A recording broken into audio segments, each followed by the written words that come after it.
I'm still on the quest for what I think is the perfect cymbal setup and everything. What I have right now, Zildjian new beat hi-hats from the 1980s, a 12-inch Sabian AAX Splash, a 16-inch Zildjian thin crash, a 14-inch ZBT crash with an 8-inch B8 splash underneath it as a stack. This is a Sabian 17-inch fast crash XSR, which is a pretty new cymbal. That's a B20. I really like that one. This is a Zildjian A Custom medium ride, Sabian AAX Xplosion 18-inch crash, and a Sabian B8 16-inch rock crash. I'm not 100% set on this. I do still have a couple other cymbals. I have a 16-inch AAX Xplosion, and I also have a 16-inch Paiste crystal crash from the late 90s that I've had forever. Drums are tuned okay. The two toms, the 8 and the 10, seem to be a little bit on the high side for me, but I haven't had much time to play with them lately. And I finally cut a hole in my bass drum, so the bass drum head sounds a lot punchier.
Setup is for now. Like I said, I don't think it's quite perfect, but it's getting close.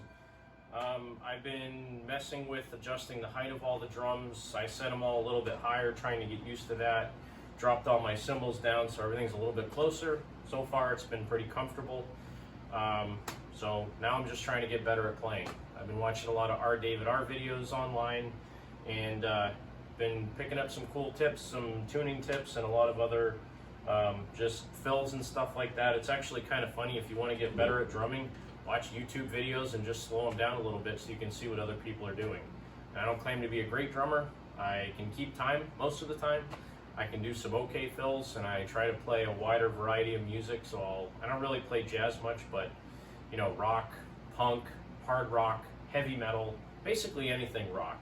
I'm just kidding. I can play more stuff than just rock, but that is what I tend to gravitate to because that's what I listened to growing up. So just a little setup with my kit here in 2021. Thanks for watching. Talk to you guys later.